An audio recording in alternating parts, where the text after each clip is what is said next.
Hey, it's Sparky Fifer, 1250 AM The Fan, another edition of Curd and Long. Ryan Horvat off today, host of BetMGM Tonight, of course, part of the BetQL radio network. Normally my host Monday, Wednesdays, and Fridays. And I got a special co-host today. He is former Packer offensive lineman, all-pro for the Carolina Panthers. Mike Wahle joins us. Follow him on Twitter at Mike Wahle68. Check out his website, of course, processtoperform.com. And, of course, his Block Party podcast as well. Mike, thanks for coming on, man. Appreciate it. Absolutely. Thanks for having me on. Okay, so I want to go back before we get to the Rodgers drama and everything going on with that. I mean, you left right before Rodgers came to Green Bay, like literally missed him by a year prior to him getting drafted. What was it like towards the end there? Because that was getting kind of towards the end, I guess, of Brett's career as they were getting ready to draft Aaron Rodgers. Because Rodgers then was put in the same situation where the Packers thought maybe he was getting to the end. And they were drafting Jordan Love, and he probably didn't play as well those last couple of years leading up to that draft pick of Jordan Love. You were with Brett at that point. Did it feel like maybe his time was coming into an end in Green Bay at that point? Honestly, no, because you got to remember, I think it was 2005 that we all moved, and Ted Thompson came in and became the GM.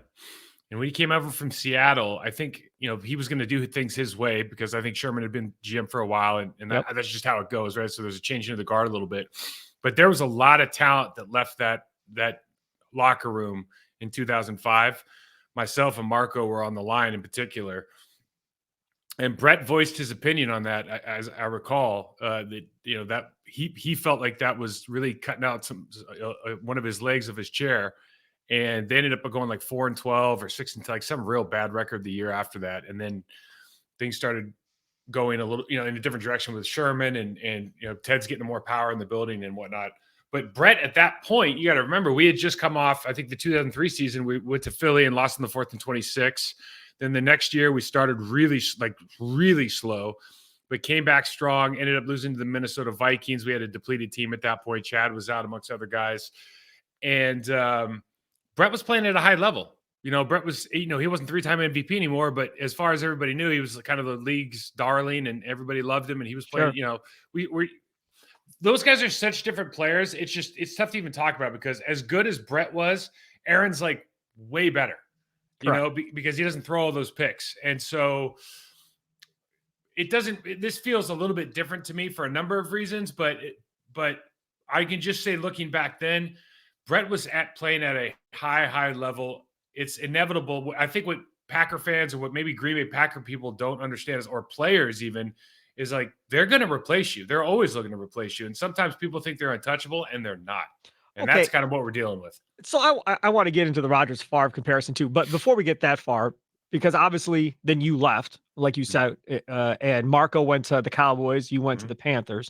So how was that parting of the ways? Because like Alan Lazard is talking today about, it didn't seem like they really wanted me anymore. I'm sure they'll be fine without me. Rodgers has been complaining about how they let vets go and kind of how this whole process played out with him. Obviously, I've never been on an NFL team. I'm not sure how it's supposed to go when you get released or if they decide they don't want you in free agency. So you can speak more on that, obviously.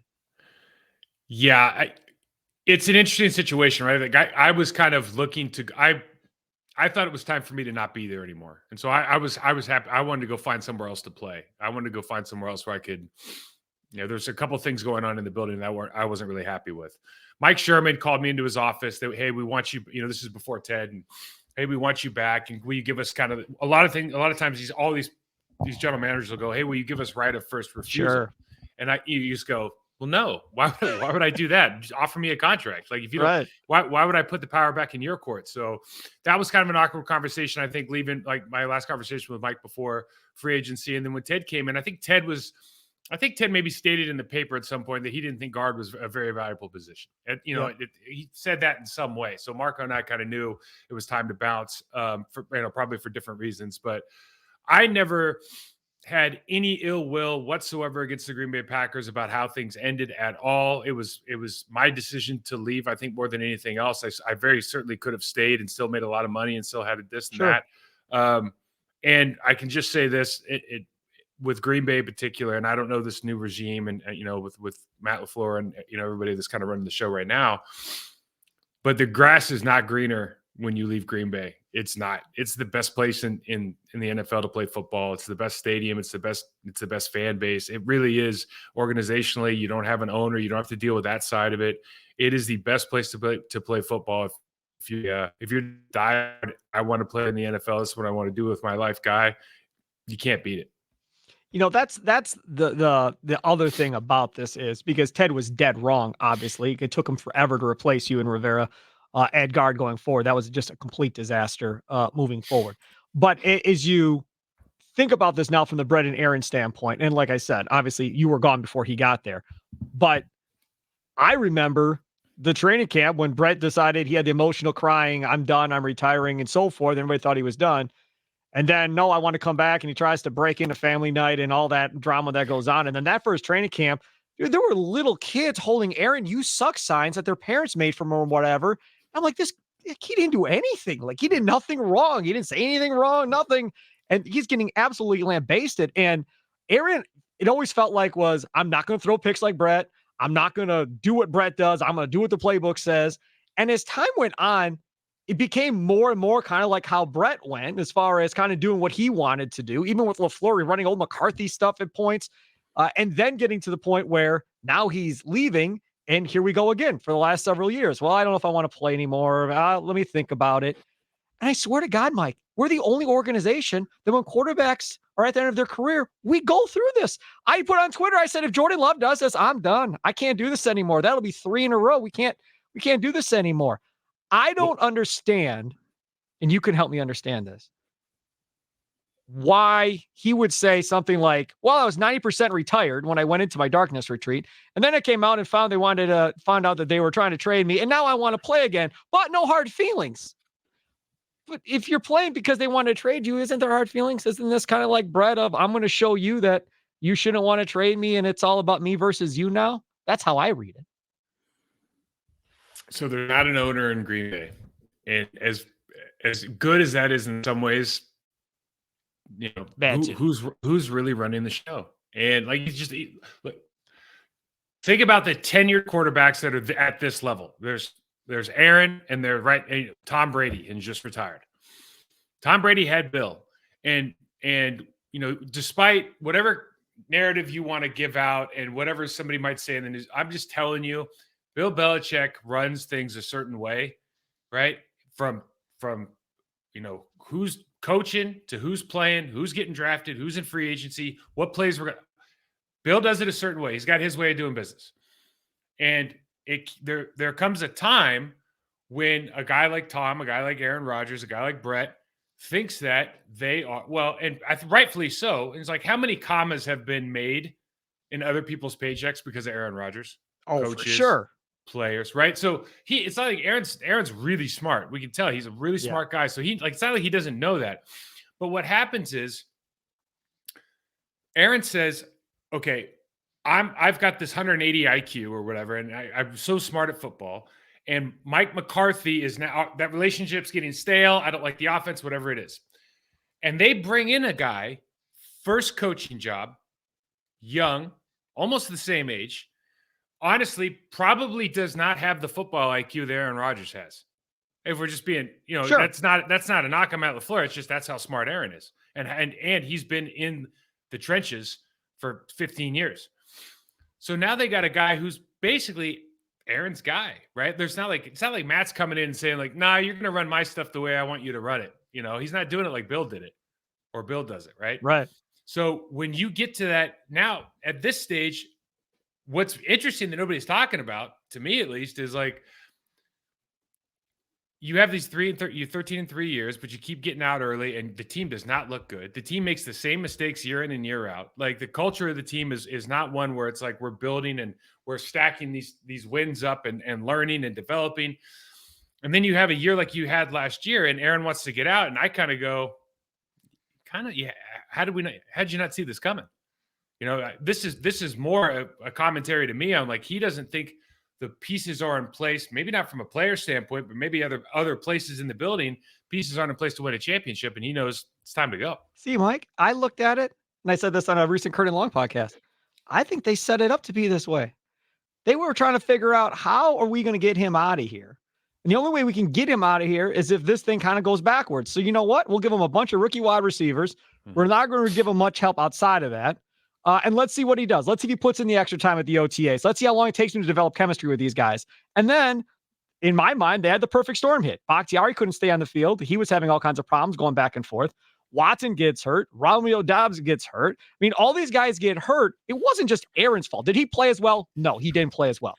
But there were so many other factors that screwed up that offense last year other than just Aaron Rodgers. But now, from the Packers standpoint of it's, well, not 13-3 anymore. Looks like you took a step back. Time to move on. Aaron, we're going to go with the guy Jordan Love. And the other aspect that I'm still nervous about is I think Tom Clements deserves a lot of credit. Tom Clements came in and Jordan Love took a big step from that previous year to what we saw this last season. And my nervousness is he going to go back and retire again if and when Aaron Rodgers isn't here? Because he was with Arizona with Kyler Murray. He won Rookie of the Year. After that year, Tom Clements said, I'm good. I'm out. Don't want to do this anymore. Out he goes. Kyler Murray probably hasn't really been the same since that year. He comes here and in his first year immediately makes Jordan Love look like a better quarterback. That speaks highly to how good Tom Clements is. So that's the next domino that I'm curious to see how this whole thing is going to go. But for me, it looked like that the front office said, we're going to see how much you really want this. And gambling that he wasn't going to put the extra work in with his wide receivers and not want to do all that stuff. And figuring this was their way to get out if they didn't have a good season. And if he did put in the work and they did play well and he showed that he was dedicated, then they would feel better about going forward with him. Yeah, there's probably some truth there. Listen, everyone's trying to create a narrative. There's no question about that. I would counter you by saying this. Aaron's never there in OTAs, right? Like this is not a new thing. He's always prepared. He knows the offense better than the coaches do. He can teach the offense to the coaches. He can make every throw in the book. He literally has everything. So, and when we talk about OTAs, it's an easy narrative now for the last 10 years, but you got to remember, I didn't have OTAs. None of us did. You guys had mini camps though. Wasn't it called mini camps back then? We had 2 3-day mini camps. Yep. And we had an 8-day mini camp. So we were there for 2 weeks total in the entire off season. And we managed to get everything done. Right. Yep. So that narrative to me, to guys my era, we kind of go this. I don't think OTAs are very valuable at all. Like I've been through them. I've been through them on the coaching side. They're really not valuable at all for the player. The player needs to get bigger, faster, stronger, become the best version of themselves, get more technically sound, etc. They can't do that during OTAs. Sure. I do agree with you from the narrative standpoint. The problem that I have with your statement, your hypothesis, is that once Aaron Rodgers leaves the building, Matt LaFleur, Mark Murphy, Goody, all those guys, that red button on their that red dial on their desk is going to start flashing because the timer's going off now. You don't have a Hall of Fame quarterback. Let's see how good you drafted. Let's see how good you're developing talent in a vacuum, right? Without Aaron Rodgers bailing everybody out, making the throws that make your players look good, getting rid of the ball so your offensive line looks better than they really are. All of these things. Everyone's on the clock now. There's the curtain is pulled back. There's no, unless they're really confident in what they've been doing. Because again, I go back to when I watch this team, and I love watching the Green Bay Packers, but the mistakes that were made 3 years ago were made 2 years ago, were made last year. I don't see this like progressive development in certain areas of this team that you would expect, given the fact that they were 13-3 so often. So it'll be interesting to see. Let's at the very least, like Jordan Love, man, that's a tall order to fill. It is, and it'll be interesting to see which way they go with the draft because for the last decade they've drafted defense early, and kind of don't go offense. And I'm going to go back to my other idea that I had about how this all went wrong and say you watch him take a wide receiver in the first round now. After this whole narrative of they won't draft wide receivers for Rodgers, watch him take a wide receiver in the first round. And Goody be smiling on TV and clapping his hands when they get a wide receiver and Rodgers just fuming mad, I'm sure, at that point. Let's talk about this compensation thing because I saw you on Twitter kind of trying to go back and forth with this compensation idea. My whole thing on it is I think you kind of got to act like a crazy person if you're Goody and Mark Murphy at this point and just say, look, we've already got him under the cap. It's going to cost us $10 million less, even if he doesn't play. If we send him home and be like, we're good. We're going to play Jordan Love. You don't have to be on the sidelines, Aaron. You can just go home. No problem. We don't need you here. You can just go home and watch next year. We'll still pay your $59 million, but we're going to play with Jordan Love. It's not going to cost him any more money. Now, they could get screwed.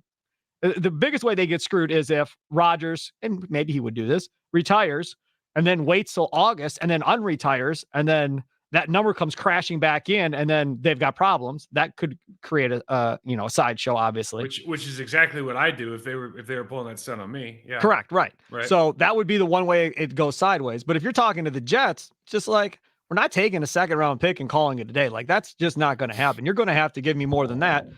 And next year, why do I want next year for? You obviously want him because you think you can be a Super Bowl contender. Well, if you're a Super Bowl contender, that means that pick is going to be like 28, 29, 30. I want 13 this year before he gets his chance to get there and have success. And if they don't get 13 in the first round, you can tell me all you want about seconds next year and thirds the year after that and all that. I don't view it as a good deal if they don't at least get 13 in the first round this year, Mike. What's the minimum for you as far as minimal compensation? This is baseline. This is all I'm willing to take. It's not a first round pick for me. It just honestly, first round pick just doesn't make sense. It really does not make sense because you just don't know what you're going to get at Aaron. If you look at it from the Jets standpoint, as exciting as it is, and everyone thinks they're a player away, but the reality of like the numbers behind actually winning the Super Bowl because you brought in Aaron Rodgers are still astronomically low.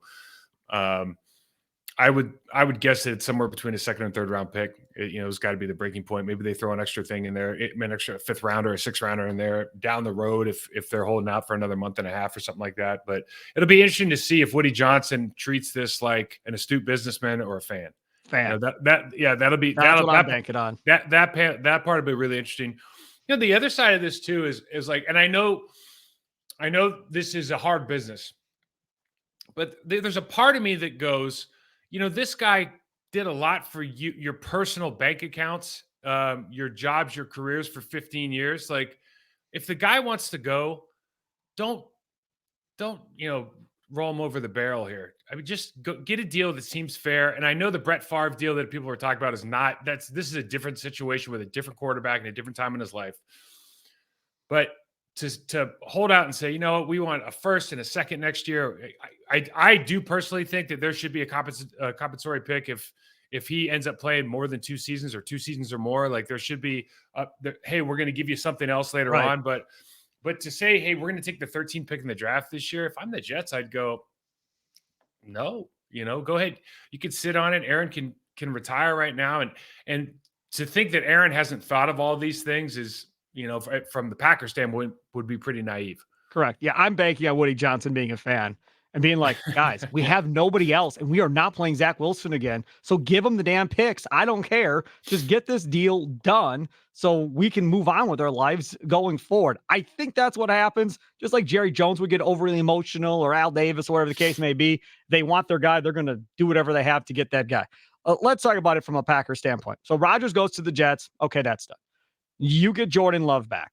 This offensive line last year, Bakhtiari, when he played, looked good. So providing he can be on the field, you're good. Elton Jenkins, you would assume, is back at left guard, played better at left guard than he did at right tackle. He had some issues at right tackle. Maybe he still wasn't fully healthy. Don't know. But he's at left guard. Then you start getting into Zach Tom. Yosh, who they have a second round tender on right now as well. Runyon, obviously, at guard is another thing.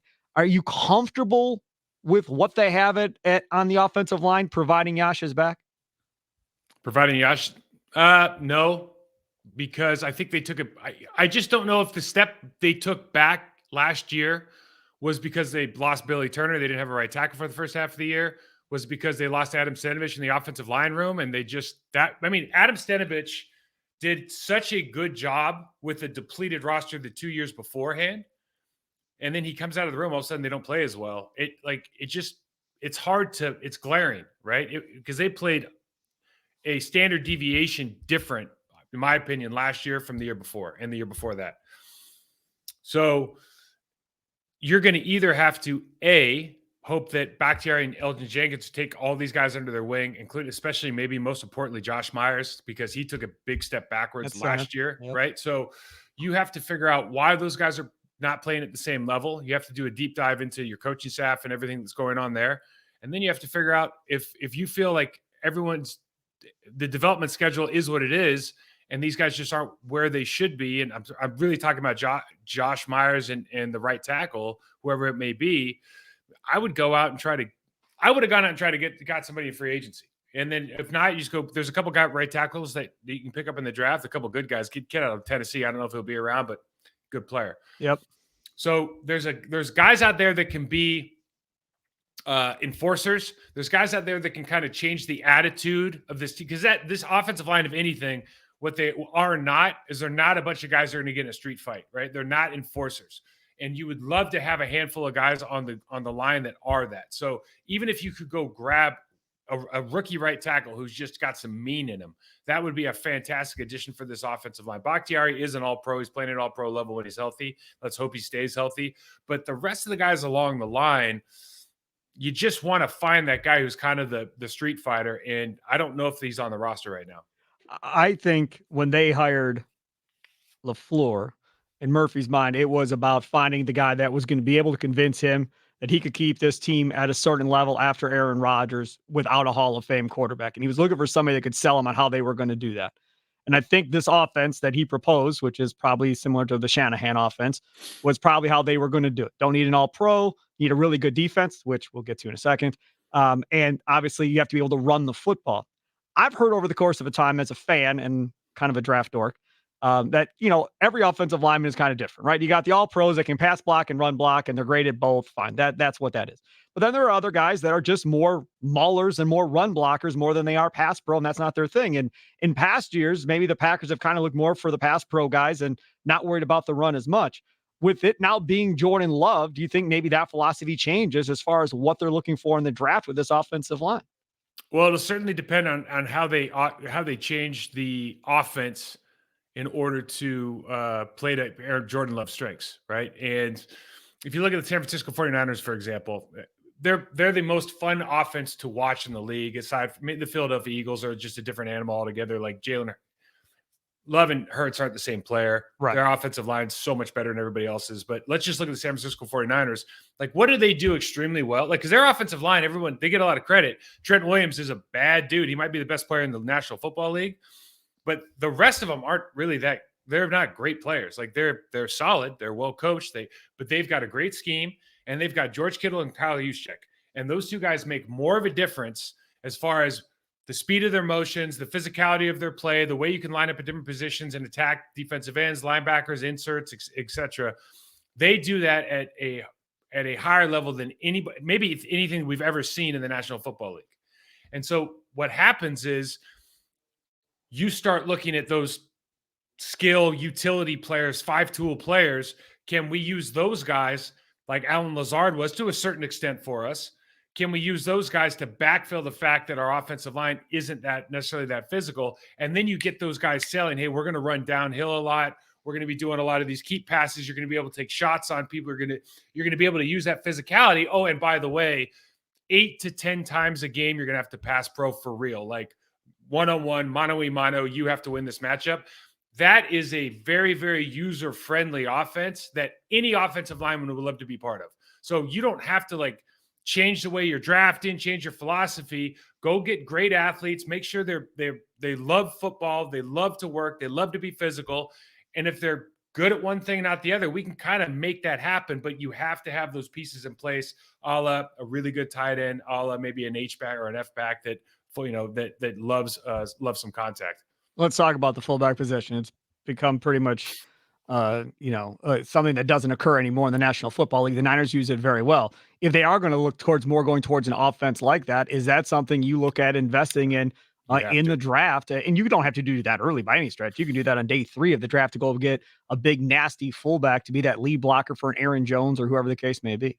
Yeah, I think it's right now fullback is going to be, listen, the pendulum swings. So, and very simply to make this simple for fans out there, when I was playing offensive line in the National Football League, there were Jeremiah Trouters of the world that weighed 255, 260 pounds. Levon Kirkland just retired. He was 285 pounds. Okay. The linebackers now are like 235, and that's a big linebacker. And so there's a couple things that happen. One, they can run sideways. They can't really go downhill that well. And two, the insert points for a fullback, it just hits different with linebackers. They don't understand how to fit the right way. And it's almost like I ran at the Naval Academy, run the option, and a team that the idea being like, you need more than a week to figure out how to really defend this. It's kind of the same thing with these fullbacks. So the pendulum's going to swing back.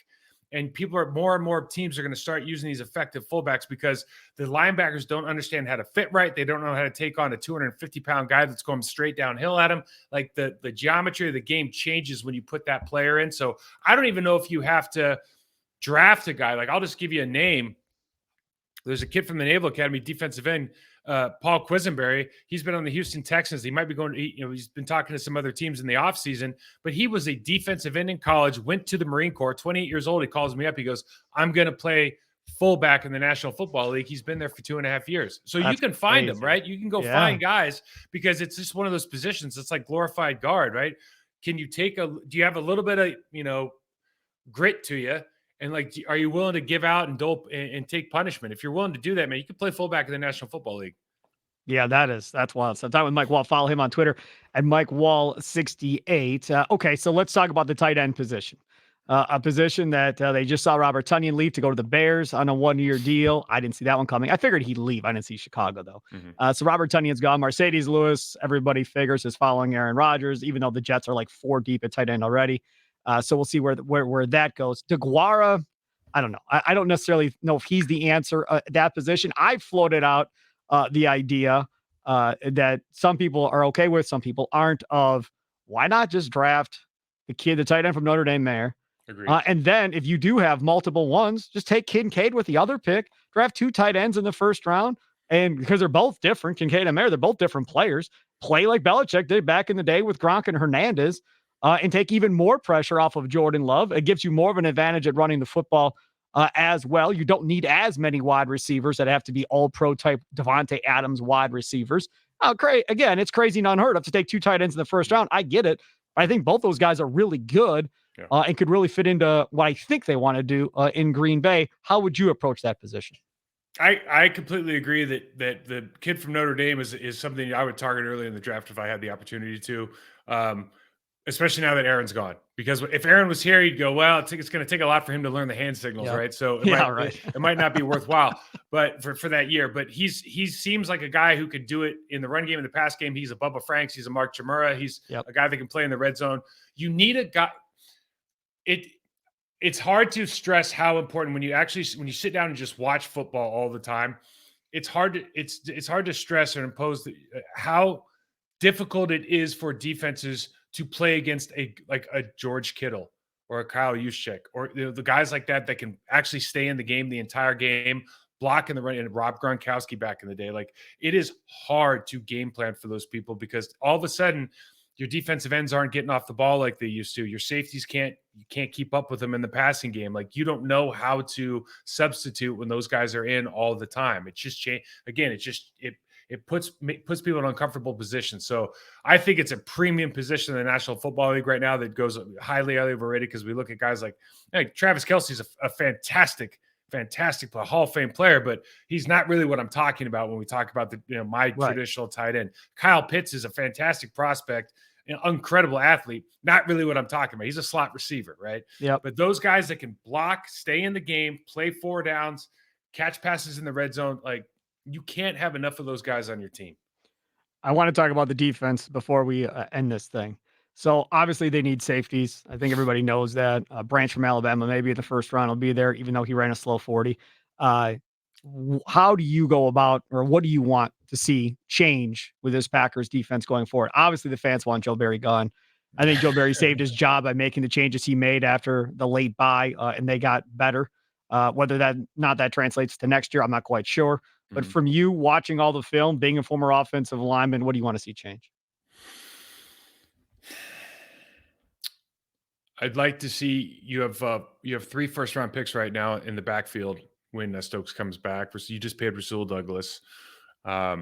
You would love to see Jair Alexander get the opportunity to be a premium cornerback in the National Football League, be a Jalen Ramsey-like cornerback, a guy who follows, a guy who marries, a guy who gets to play, hey, I'm going to take away this part of the field, and then build the defense around that. around that idea and just let him deal with it. Like we did that to some extent. They did that versus the Commanders, and McLaren had a good day against them. And it's like, you'll take those L's, man. Like as a fan, as a player, as a teammate, like you'll take those L's. You get your best players in those pivotal positions: offensive tackle, quarterback, defensive end, and cornerback, and you ride with them. And you have to be able to do that with Jair Alexander, I think in particular. You got to get some safeties that are willing tacklers in the alley. And I think the problem with Darnell Savage over the last couple of years, he hasn't, again, to the larger problem of the defense and the Green Bay Packers, the problems have plagued us year in and year out for the last couple of years. They don't tackle very well, and they don't seem to do anything to improve their situation, at least on the field of practice. So they're going to have to draft guys that are passionate about tackling. They're probably going to have to improve on the edge from a third edge rusher. So they have, probably people complain about Preston Smith, or, the PFF guys say his numbers weren't good last year. Preston Smith could have been the defensive MVP last year. Like the level that he plays at in the run and pass game is really excellent. I mean, he is an A+ run defender that he doesn't get credit for. You talk about those free agent signings with Preston Smith, Zadarius Smith, Amos, and Turner. Preston Smith still here. The rest probably not going to be here. I don't know about Amos and whether or not he's back, but Preston Turner, again, maybe had 1 year, maybe where it wasn't where he wanted it. But I thought last year he came back and gave you more along the lines of what you expected from Preston Smith, especially with Rashawn Gary getting hurt. Yeah, I think he's fantastic. I just love the way he's played the last 2 years in particular. I think that 3 years ago, you're right. Him and Z, they both kind of had a down year after that first season, but he's played fantastic. Hopefully he can continue to do that and play at a high level. Rashawn Gary's going to be back. We don't know when he's going to be back, and that is kind of wherein lies the problem, right? Because he is a defensive player of the year caliber on his as he was ascending, and now you're like, okay, what are we going to get back? When are we going to get it back?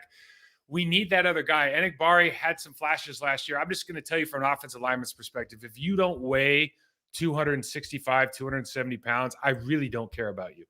Like you can, you know what I mean? Like you can win a couple. I'm just being real with you. Like you can win a couple, here and there, but I'm not thinking about you. You're not you're not in my universe. I'm not game planning my offensive game plan around you. You're not that important because I can block you with a tight end. I can chip, I can do all these things. You're just a speed rusher. So you need to get a guy who's an actual run pass threat, can long arm, can bully you into the quarterback, like has the weight behind him. And I don't know if they have that guy on the roster right now. So I would go really look for those two positions. You talk about safety, you talk about defensive end. And then obviously, like, use Alexander for what he is. He's a premium corner. Use him as a premium corner. Before we go, you were just in Germany. Tell everybody what that experience was like. Yeah, it was cool. I went over, and so football in Germany is actually huge. It's getting to be huge. Soccer, their football is the biggest sport there. But with the National Football League going over for the last couple of years, now it was at Bayern Munich Stadium twice last year. I think it'd be 2 or 3 times this upcoming season. Football is big, and they have the European League of Football, which encompasses the entire continent, and then they have the German Football League, which is kind of their League Two, their local league. So I went out and we had a coaching clinic. I partnered with AFS 247 Sports, and we had a coaching clinic over the weekend, just teaching everything from organizational development, coaching hires, how to teach specific techniques and mindset development, et cetera. So things that transfer to the field, things that transfer to the player, things that transfer to your coaches. And then we went and worked with some athletes on the field for, 3 or 4 days in the ELF guys, the GLF guys. It was a lot of fun. So do you ever see it getting to the point where the NBA is, with international players getting drafted into the National Football League? Because we really haven't seen it in the NFL like we do in the NBA. Some years, like Wembanyama, this freak athlete that's going to be coming over the number 1 overall pick in the NBA draft in June, doesn't play at college here. He's playing overseas. Do we see the NFL getting to that point with prospects overseas? Well, there's such great money in the National Football League now. I mean, it just keeps going up and up, that you just have to imagine that when money drives all of this, right? The reason that nobody watches rugby, or there's not great rugby athletes, is because there's not enough money in rugby. But it's a great sport, So with that said, you have some guys that are coming over now. What's happening over in Europe right now is that you basically each team can keep a player, like a development player, from Europe or Africa. I think Europe and Africa are the two main. Oh, I think it may be anywhere outside of the United States. Let me correct that. But you can keep them on the practice squad for 1 to 3 years with no penalty against the salary cap. And so they're development players, and they have there's an international player pathway essentially, and they have everything's run out of the UK.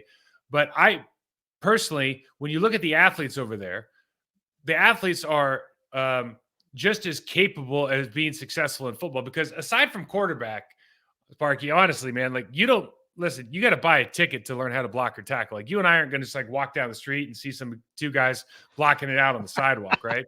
No. So if you got a little bit of something to you and you're willing to take a lot of pain, you can ascend in football a lot faster than others. This isn't a skill sport like basketball or soccer where you got to play every day. Right. So I think you're going to see a lot of guys getting the opportunity to come over here and prove themselves over the next 10 years. It's going to take a little bit longer to stick, but there's too much money in the National Football League for foreigners not to be desperate to get in. I'm Mike Wahle 68 on Twitter. Of course, Block Party Podcast. Tell everybody about process2perform.com.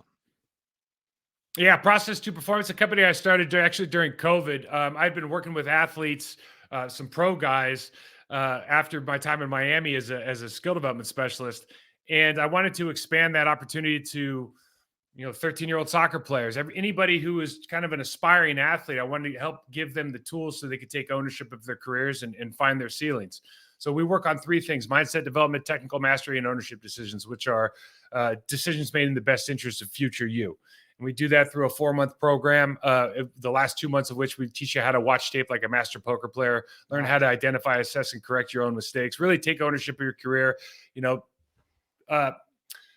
ideas and practices that not only work in sports, but we're going to work for the rest of your life. So I have a lot of fun doing it. Love working with athletes. Find me at process2perform.com. That's awesome. Mike, thanks so much for joining us on Curtis Long, man. I really appreciate it. It was a lot of fun. You got it. Thanks for having me on.